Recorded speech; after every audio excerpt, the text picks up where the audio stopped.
Olá. Qual foi a primeira coisa que você enxergou hoje quando abriu seus olhos? Já parou para agradecer a Deus sobre essa dádiva que é a visão? Sabe, o livro de Provérbios, no capítulo 20, no verso 12, diz assim: os olhos e os ouvidos o Senhor fez a ambos. E lá no capítulo 139 do livro de Salmos, diz que de maneira maravilhosa e assombrosa nós fomos criados. E se você tiver oportunidade, eu vou deixar aí embaixo, né, na descrição, o link de um vídeo chamado Dissecando os Olhos. Priscila, como assim dissecando os olhos? A dissecação é um método, é um processo pelo qual partes de órgãos do corpo são cortadas aos poucos para que elas sejam mostradas e estudadas anatomicamente, né? Como é que é o seu formato por dentro e como que é o seu funcionamento. Normalmente isso acontece nas aulas de saúde, como aulas de medicina ou de enfermagem. E na dissecação dos olhos, você vai ver parte por parte como que é incrível a estrutura do seu olho, né? Cada partezinha, desde o globo ocular, a parte da íris, a parte da córnea, né? É tudo tão perfeito que chega a ser assombroso. Eu lembro da minha expressão ao assistir, eu fazia assim, nossa, tipo assim, eu tava muito admirada, muito impressionada com tudo isso. Só que os olhos, eles funcionam como uma lente, como uma câmera, né? Onde ele vai captar a imagem e vai transmitir até uma outra parte onde vai ficar armazenada. Então, os nossos olhos, eles captam os estímulos visuais e eles vão transmitir até uma parte de trás aqui do nosso cérebro, que é chamado de lobo occipital. E essa imagem, antes dela ser armazenada, ela vai ser interpretada. Já parou para pensar sobre isso? Tudo aquilo que você vê, na verdade, ela precisa passar por um processo de interpretação. E é tudo num milésimo de segundo, sabe? É tudo muito rápido. Então, os nervos ópticos, eles levam a informação até a parte occipital do nosso cérebro. E antes dele ser armazenado, ele vai mandar a informação para uma região do nosso cérebro chamada área de Wernicke. Ali acontece o processamento da informação ou a interpretação daquilo que você está vendo. Então, aquilo vai ser armazenado em forma de memória. E é interessante que isso está lá escrito no livro Tratado de Fisiologia Médica de Guyton, nas suas subsequentes edições. Mas Jesus falou também um pouquinho sobre isso. E é sobre isso que eu gostaria de conversar com você nessa manhã, compartilhando uma lição que me tocou profundamente. Vamos lá no livro de Marcos, capítulo 8. O livro de Marcos está lá no Novo Testamento. Depois de Mateus. Marcos, capítulo 8. Vamos começar essa história a partir do verso 14. Só que antes eu quero te convidar para fazer uma oração. Vamos lá? Senhor Deus, abra os olhos do nosso entendimento e toca profundamente o nosso coração. Em nome de Jesus Cristo. Amém. Deixa eu te dar um contexto dessa história. Jesus, ele havia pregado para uma multidão de pessoas e ele já havia multiplicado pães e peixes 2 vezes. Nas 2 vezes ele teve compaixão das pessoas que estavam seguindo ele e decidiu multiplicar esses pães e peixes para alimentar a multidão. E agora ele chega numa determinada região onde existe 2 classes de líderes religiosos chamados fariseus e saduceus. E eles dizem assim: Senhor, dá-nos um sinal para que a gente creia no Senhor. E Jesus diz assim: olha, eu não vou dar sinal nenhum. E Jesus então deixa os fariseus e saduceus ali e vai agora até uma outra região chamada Betsaida. E o diálogo que nós vamos ler agora está justamente inserido nesse contexto. Verso 14 do capítulo 8 de Marcos diz assim: ora, aconteceu que os discípulos se esqueceram de levar pães e no barco não tinham senão um só consigo. Então Jesus preveniu-os dizendo: vede, guardai-vos do fermento dos fariseus e do fermento de Herodes. Jesus estava tentando advertir os discípulos de uma maneira metafórica, por assim dizer, sobre o acontecimento anterior a essa passagem, né? Aquilo que eu comentei com vocês. Mas olha só o que é que os discípulos interpretaram daquilo que eles ouviram. Verso 17 diz assim, 16. E eles discorriam entre si: é que não temos pão. Por isso ele falou para a gente se prevenir do fermento dos fariseus. Verso 17 diz: Jesus, percebendo essa discussão, lhes perguntou: por que vocês discorrem sobre não terdes pão? Ainda não considerastes, nem compreendestes? Tendes o coração endurecido? Tende olhos e não vedes? E tendo ouvidos, não ouvis? Não vos lembrais de quando eu parti 5 pães para os 5.000? Quantos cestos cheios de pedaços vocês recolheram? E eles responderam: 12. Verso 21, ao que Jesus lhe disse: não compreendeis ainda? Sabe, é muito interessante. As palavras que Jesus utiliza aqui, ele pergunta primeiro assim: vocês não consideram direito isso que eu estou falando? Vocês não estão compreendendo? O coração de vocês está endurecido? Vocês estão vendo e não estão enxergando? Vocês estão ouvindo e não estão interpretando direito aquilo que eu estou falando? Em outras palavras, talvez Jesus dissesse: vocês estão com problema na área de Wernicke de vocês? Sim, porque coração na Bíblia quer dizer interior. Não fala daquele órgão muscular que bate para, transportar sangue para o nosso corpo. Está falando do nosso cérebro, da nossa mente, do funcionamento da nossa mente. É o lugar onde a gente entende, onde a gente considera, onde a gente compreende, onde a gente interpreta as informações.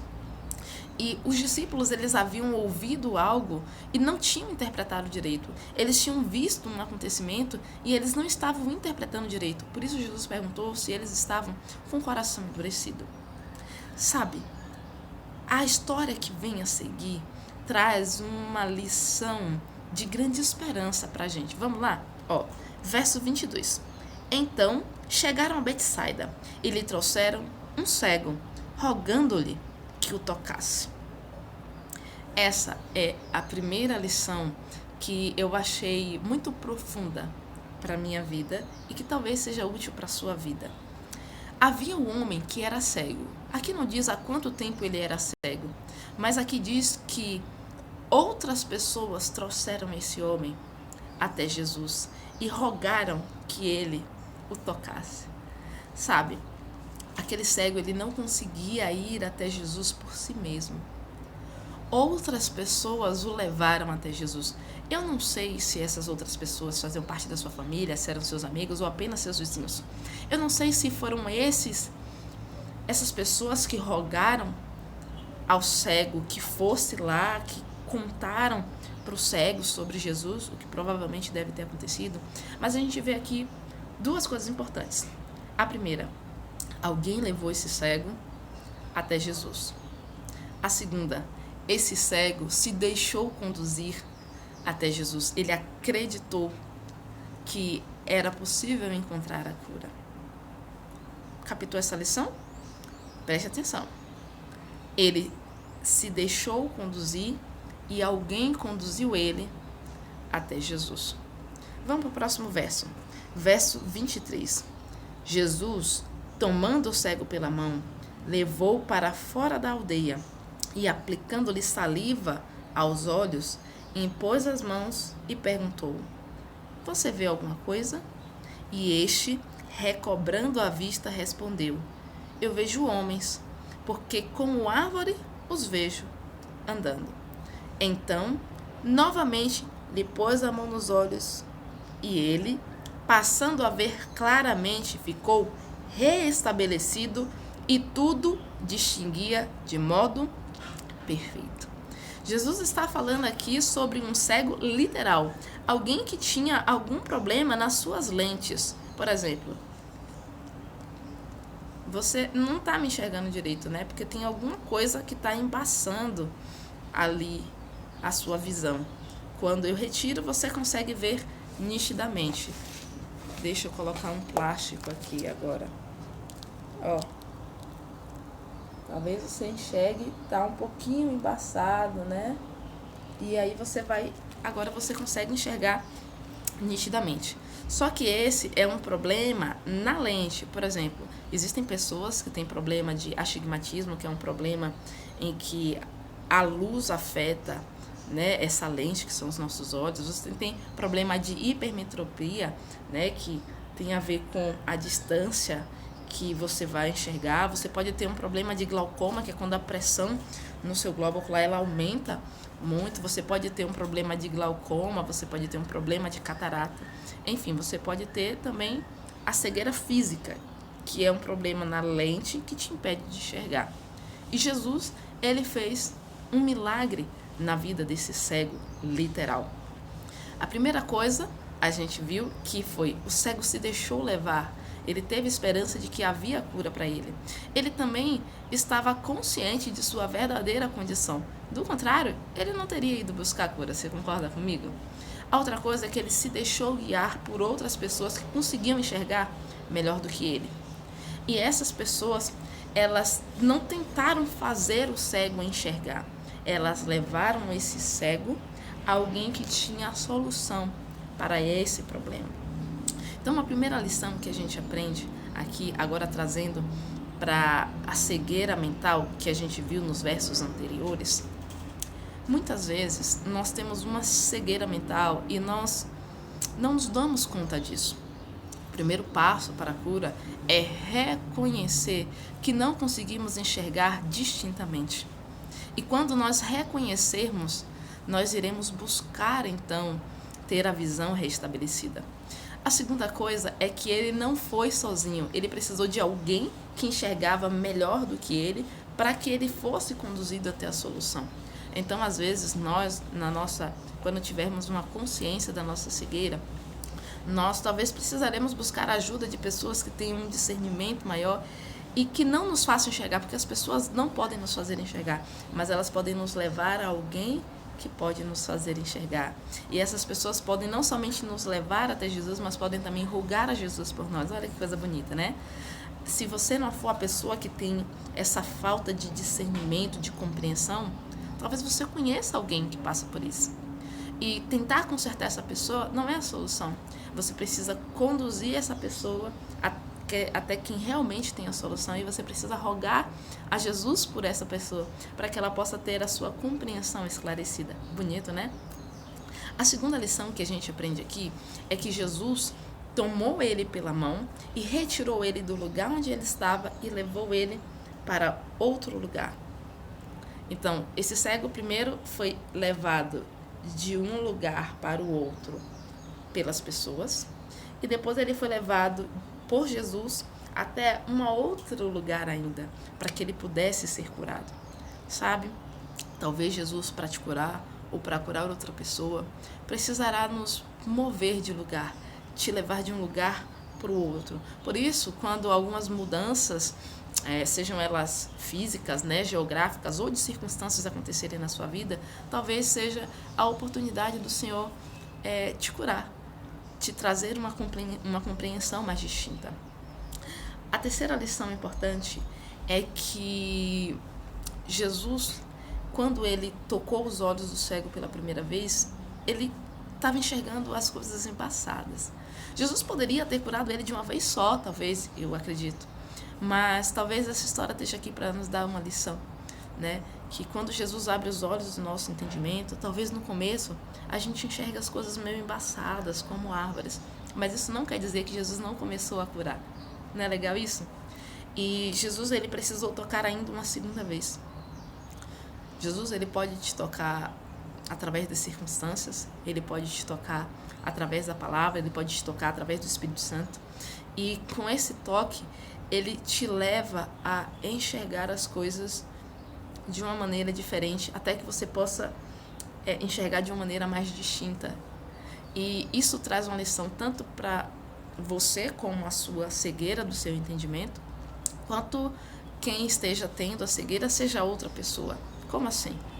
Sabe, quando você não consegue distinguir ou entender algo pela primeira vez, isso não quer dizer que você deve desistir. Isso não quer dizer que algo não esteja acontecendo. Isso não quer dizer que Jesus não esteja do seu lado, sabe? Porque a primeira vez que Jesus estava guiando este cego, ele não conseguiu enxergar. Às vezes, quando Jesus está te guiando, você não consegue enxergar, ou como a gente viu a metáfora, né, que enxergar é compreender.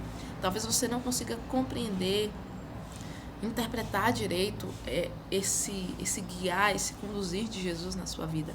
Mas isso não quer dizer que ele não esteja te guiando, sabe? Depois, ele já conseguiu enxergar, mas ele não conseguiu enxergar nitidamente. O fato de você não conseguir esclarecer algumas dúvidas na sua mente ou não conseguir interpretar direito, não quer dizer que Jesus não esteja ao seu lado, te fazendo aprender e compreender as coisas. Assim como os discípulos, eles ainda não compreendiam, mas Jesus continuou conduzindo eles até que eles pudessem distinguir claramente. E a terceira parte diz que então ele passou a ver claramente, a distinguir todas as coisas. Sabe? Quando Jesus te guiar, te conduzir e abrir os olhos do seu entendimento, você conseguirá distinguir, discernir melhor as coisas. E eu acho que isso é fantástico. É algo que você não pode produzir de si mesmo, por mais esforço que você faça. É algo que você não pode produzir nos outros. É algo que você não pode esperar que outros façam por você.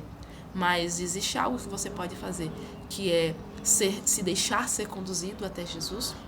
Ou você pode conduzir outros até Jesus e rogar para que Jesus possa curar essas pessoas.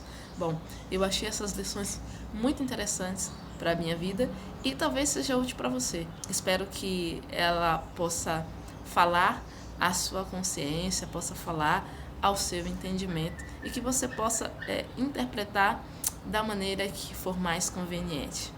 E eu estarei orando para que Jesus possa abrir o seu entendimento e peço a você também que rogue ao Senhor para que abra o meu entendimento acerca de determinadas coisas, para que nós possamos glorificar a Deus através daquilo que a gente enxerga e daquilo que a gente interpreta do que enxerga, tá bom?